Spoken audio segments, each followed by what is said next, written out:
Anyway, so let's talk about original Theros, because you can't really talk about this set without talking about what it's responding to. Original Theros, Tommy, you've already said this is the last great Magic set for you. Why do you say that? So original Theros was, I think, a really great draft environment. And I think it would be better remembered if it had not come after a long string of great Magic draft environments. But like the Black Devotion deck was really interesting. I Yeah. think a couple of the common power levels are maybe a little ridiculous. So I think earlier you sort of alluded to the fact that you got pretty sick of getting hit by a 5/5 flying Wingsteed Rider on turn 5. But Yeah. I think overall, like the decks really were different and interesting, and all of the mechanics were great. So Devotion played great in draft. It ruined Constructed, so maybe that's a separate topic to mention. Bestow played amazingly, and those are cards I find myself coming back to constantly whenever I'm looking for solutions to various problems, either as a player or as a designer. And Monstrosity, I think, is one of the best mechanics they have not brought back. And Monstrosity was really, really great, and really, I think, hit the right place for a mana sink where it let you do something exciting but only once, Yeah. rather than like a lot of the mana sinks. And there's even one in this set that's like, oh, for 5 mana you can scry one a bunch of times, and that's just sort of like, it's not the mana sink that's going to excite me as a player. Even if, yes, I acknowledge if I draw a land and I have nothing else to do, it's good to be able to scry one for 5 mana. It's still not that exciting. So I think Monstrosity really hit that goal in a way that no other mechanic has. So that is a huge part. Now Theros, I'm talking here entirely about Theros the set. Theros the block kind of fell off because this was back when sets had 3 pieces to them. And so Theros, the original set, they put all the good, neat stuff in. And then they made 2 more Theros sets, which I think also is part of why people are less excited. And then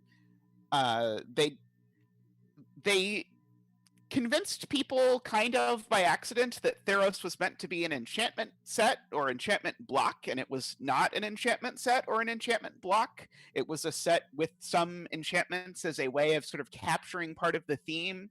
Yeah. And then in the last set, they tried very poorly to try and like say, oh, but here's some enchantment stuff you wanted, but this was not the enchantment stuff that anyone wanted, I don't think, even if Eidolon of Blossoms is one of my favorite cards.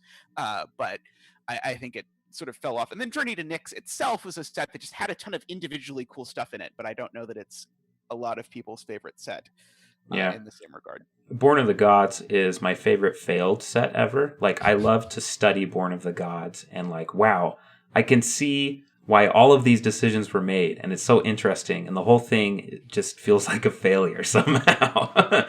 But it is also kind of a poster child for sets just getting squeezed when you have the 3 set block, and like you just have to come up with stuff to do, but also fill in these cycles, but not steal innovation from other sets. It's just a tragic thing that I love to look at. Was there anything you didn't like about original Theros, or did you already talk about that? Just some of the commons, maybe what it did to Constructed in some instances. So there was the possibility, certainly, that you would end up facing down some giant creature, and the removal was terrible because they didn't want it to be a bad idea to stack a bunch of auras on things. Yeah. Because that was kind of one of the things you were supposed to be able to do. So sometimes you would just lose, and I think that was a balance issue that they could have done a little bit better. In particular, I think if I were to speculate what happened, I think they ended up sort of sorry, I'm trying to think of the word for compensating. There we go. They ended up compensating in 2 different ways for the fact that putting a bunch of auras on things is generally a bad idea in Magic. One way was by making the common removal spell cost 6. And the other way was by making it so that when someone destroyed your pile of bestow creatures, you only actually lost 1 card. And so that sort of made it a good strategy in that particular set to just throw all your 5-cost bestow things on various creatures, and even like the silly like +2/+2 reach bestow creature Leaf Crown Dryad it was a very It was a good great card in a common, limited yeah. environment. Much less Nimbus Naiad and all of the other Oh gosh, Cavern the other things. Naiad. Like they were all, with the exception of the red one, of course, they were all really good. And so that, I think, ended up being part of what could have been tweaked just a smidge and made it better for me. All right, so Trevor, how did you feel about Theros as far as what it did well, what it felt lacking to you? You mentioned there were some small things and maybe some larger things you would have liked to have changed. Yeah, the small things for me is I can very vividly remember when Theros came out. That was like I started Magic around New Phyrexia, Mm. and that was a very fun time to start Magic because little did I know Innistrad was about to hit, and that was a fantastic beginning. And so New Phyrexia, Innistrad, Ravnica, that was a interesting lead up into Theros. And with Theros, I was really excited to see Greek mythology. I was really excited to see how they pull off enchantments. That was around the time that I had finally gotten actually really into Magic design and being able to actually like make cards that were not garbage. And I was starting to really understand the design principles. So it was really fun actually seeing my first set as a designer and not just as a player. And being able to look at that and both be able to predict things and to learn from it and stuff like that. So It was a very well intentioned set, or not well intentioned, but it was a very intentional set. Like exactly. they weren't just throwing a set together; there were specific things they were doing. Yeah, it was definitely that golden age, I think, in terms of what Tommy's saying, of these sets were really designed with meticulous intent, and Mm. sometimes that was not exactly the best way to do it, but other times it worked out pretty nicely. Like Innistrad really showed them that attention to detail could really give them dividends, and from there they were learning. Even Return to Ravnica, like there were mistakes there, there was some goofs, but for the most part they were making a meticulous machine there. And even Dragon's Maze was ambitious. It didn't exactly work, but they tried, right? And I thought that was cool. Yeah. So with Theros, I looked at that really excitedly to be able to see finally the enchantment set. Finally, obviously I didn't exactly know until they said this is not an enchantment set; it's a Greek mythology set. And I'm like, okay, well at least there'll be some enchantments, cool. And uh, then it came out, and Devotion still scratches an itch for me that very few other mechanics do. Um, Something else that my friends know is I'm constantly trying to like recreate a Devotion, or at least find the same kind of niche that it hit, which is it's just so fascinating to me that it cares about a facet of a card that is relatively underappreciated throughout Magic. And while it's a riff on Chroma, so it's not entirely innovative, unique, the direct focus and strong flavor really, really, really helped, and it really makes you play the game in a different way, which is kind of fun. The things I didn't like about Theros are relatively small, like I said. Like personally, I think it was around the time of Innistrad and Theros that they they kind of got into a certain model of top-down design that I'm not a super fan of, which is a little too stylishly devoted to the original material. Yeah. Like I've all I when Theros came out, I was really bummed because I'm like, it would have been cool to see Greek goblins and Greek elves and other things like that. Like we got a little bit of that, but I just feel like there should be a little more of a twist. And that Yeah. did happen throughout the block. They did get more into interesting lore of their own devising, and I enjoyed that. Like the Nyxborn was nice. So even if the set wasn't great, I still enjoyed the actual flavor.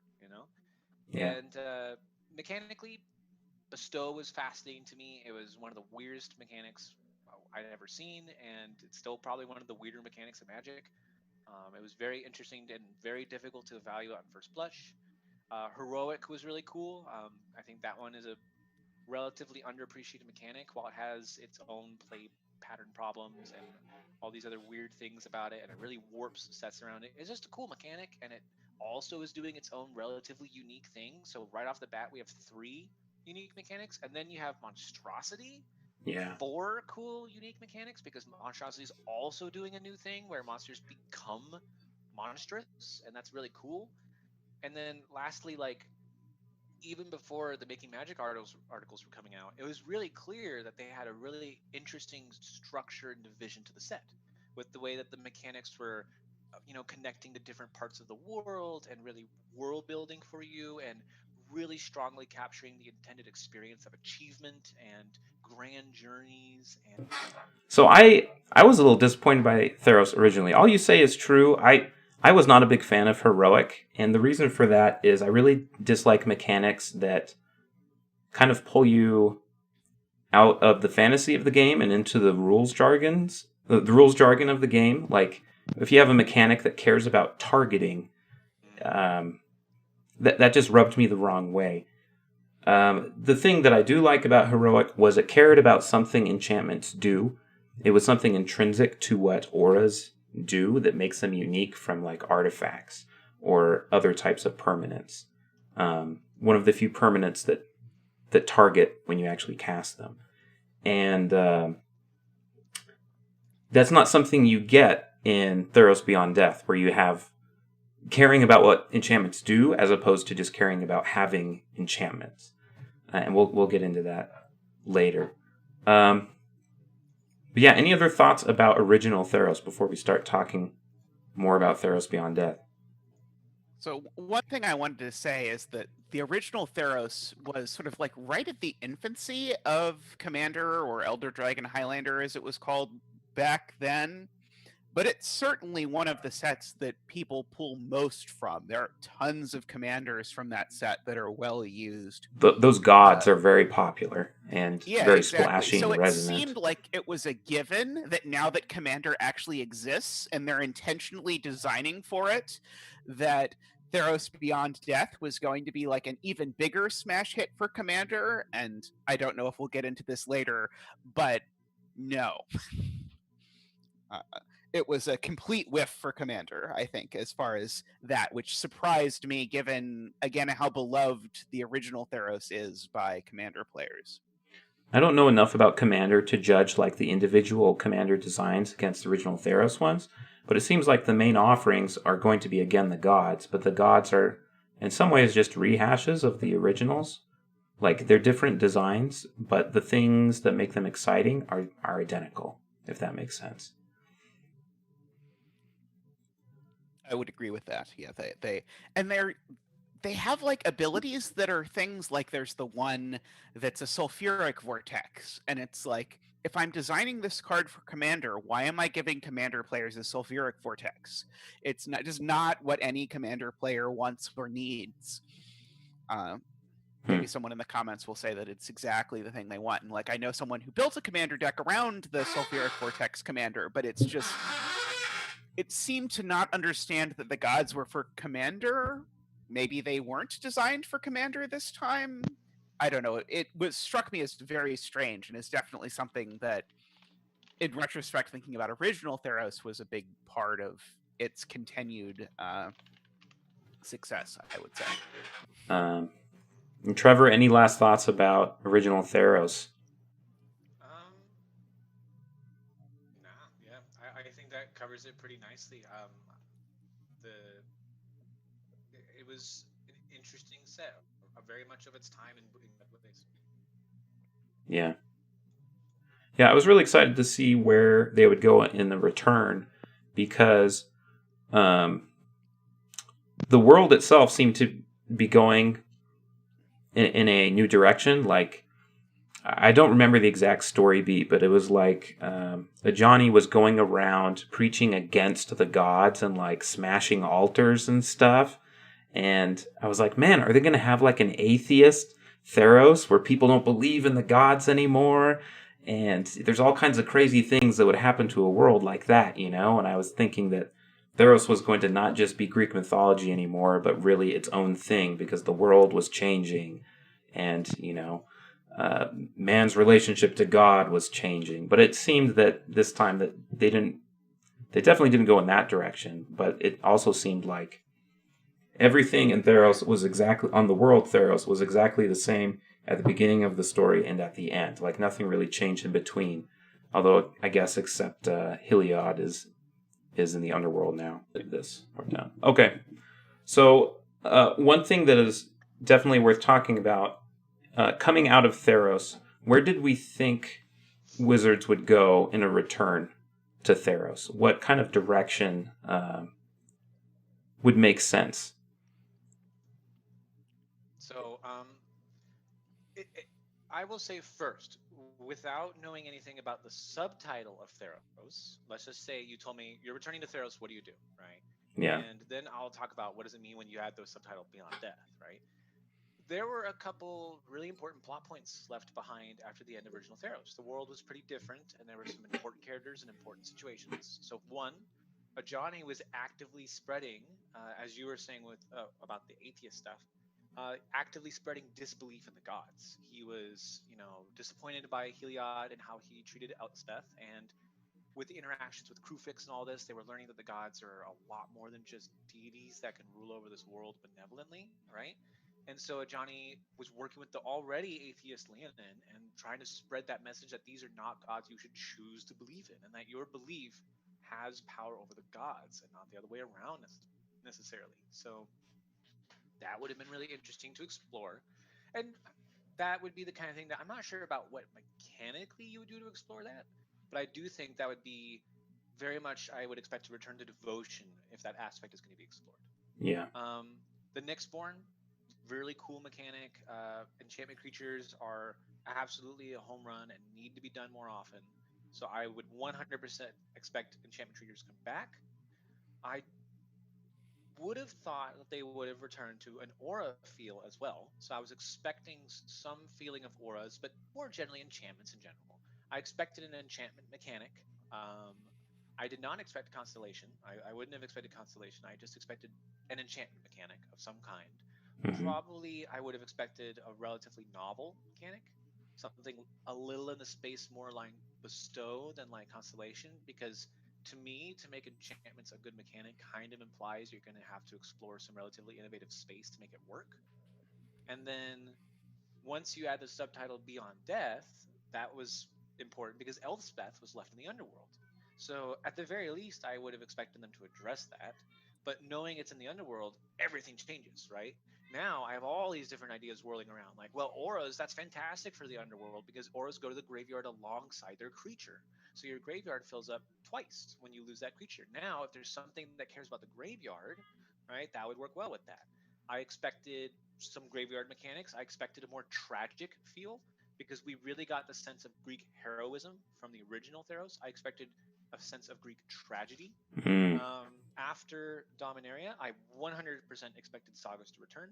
It is a very clean way to add more enchantments into the set. They are sorceries that happen multiple times, so they basically fulfill the function of a sorcery, but they count as an enchantment. They go to the graveyard. It was a 100% perfect match. I had talked about this with people before Theros Beyond Death was even announced. I think I remember that.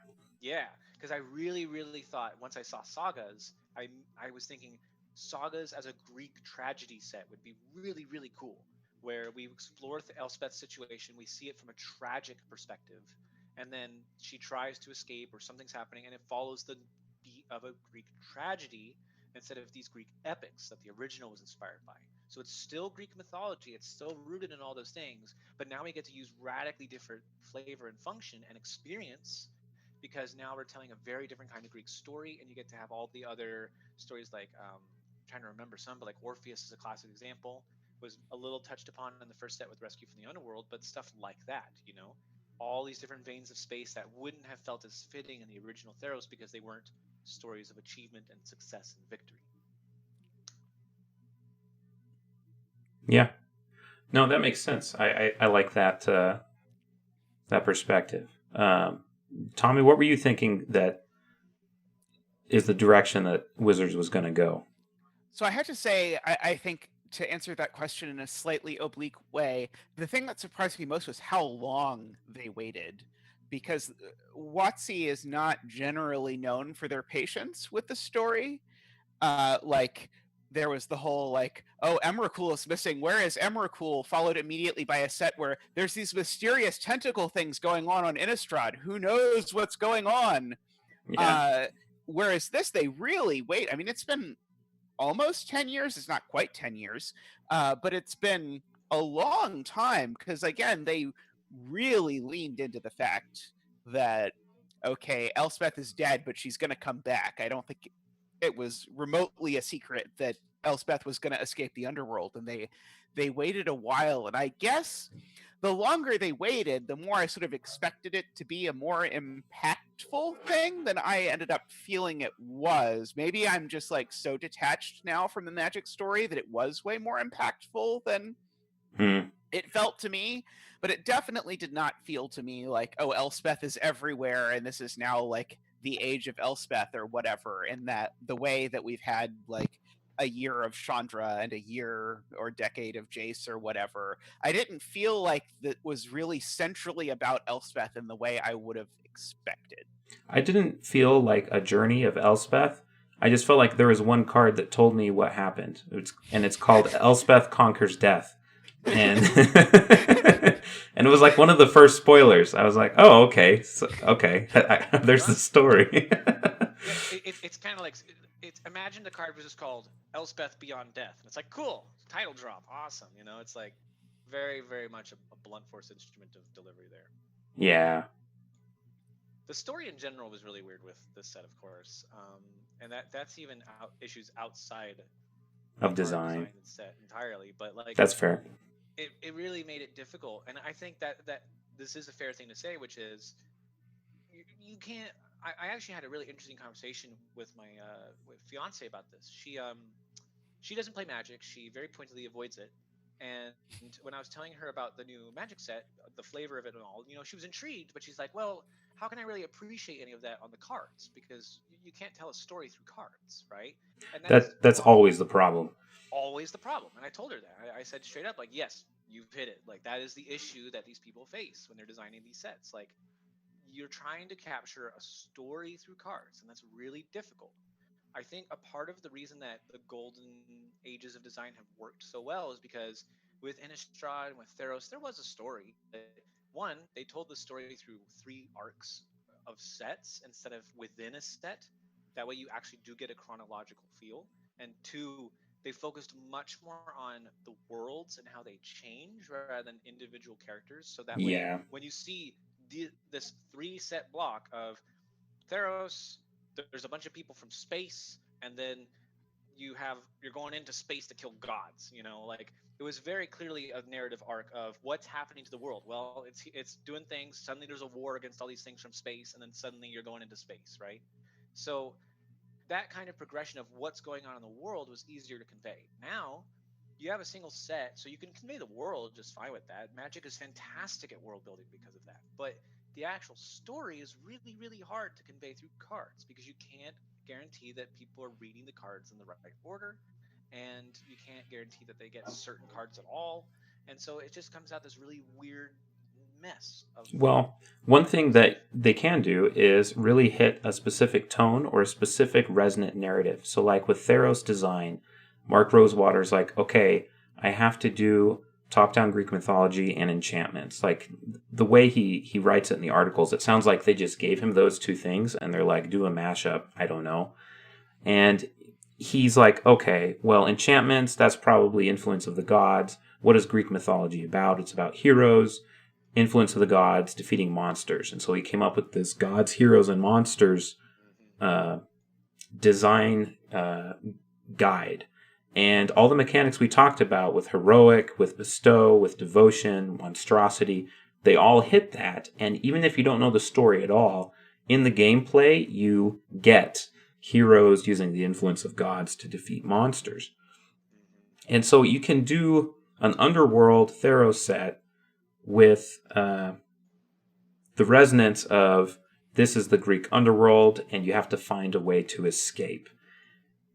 And I don't know that resonant narrative is built into the gameplay as much, even though they literally have a mechanic called escape about getting out of the graveyard, and we'll get into that later. But it doesn't seem like all the mechanics and the whole set are all working together to get across a mechanically resonant narrative that anybody who doesn't know the story still gets that feel. And even again... sorry, you go, Carl. Even again, I'm surprised that Elspeth isn't in it more. Like, you couldn't play War of the Spark and not understand that it was, like, about the fact that Nicol Bolas is a bad guy doing bad things and there's people trying to stop him. Like, he was in the art of I don't know, probably 30% of the cards, and in all the flavor text and just names of cards, just all over it was just smeared with it so that you would at least get like the very, very high level version of the story. Whereas, at least for me, I didn't get any of that from Theros Beyond Death, which is, again, like, I agree with what I think Trevor was saying about how like Magic is good at environmental storytelling. And so like if you think about like what are the best story sets of Magic, it's like Time Spiral, Scars of Mirrodin, Alara, and all of them have the theme of taking this world we know and destroying it. And Magic is good at telling that story, but they told that story, I don't know, a dozen times, and I think I've gotten sick of it. And so, like, yeah, I get why it's difficult to tell a more complicated narrative, but I feel like there's maybe a line where they could have at least hit some highlight here that they really didn't. And it is harder with just one set. Like all of those other, all those other sets you mentioned, those were really blocks, and they could kind of arc it over a couple sets. Like I just looked into it. Elspeth shows up on 4 cards besides herself. Really? 4. There's a common, Triumphant Surge, an uncommon, Agonizing Remorse, another uncommon, Elspeth's Nightmare, and then a rare, Elspeth Conquers Death. That's it. And you know what? In original Theros, they did this really cool thing. And, I'll say I did not expect us to spend this amount of time on narrative, but I think it's a really interesting conversation, because I was going to comment on that. So, for the people who are listening to this and are like, why are they talking so long about this? I think you kind of have to, because a part of the return is the expectation of delivering on the story, and a part of the difference between original Theros and new Theros is the way they've approached the story and the way that sets are constructed, in that they're singular instead of based on 3 set arcs. So this is one of those things that you can't really avoid when you're talking about returning to Theros, because it's a huge difference in the structure of the narrative. Well, and not just the structure of the narrative, but the structure of your mechanical suite, like the gods, heroes, and monsters things. That narrative was the mechanics, and they don't have anything like that with Theros Beyond Death. Yeah. I just wanted to interject real quick to say that. No, that's a great point.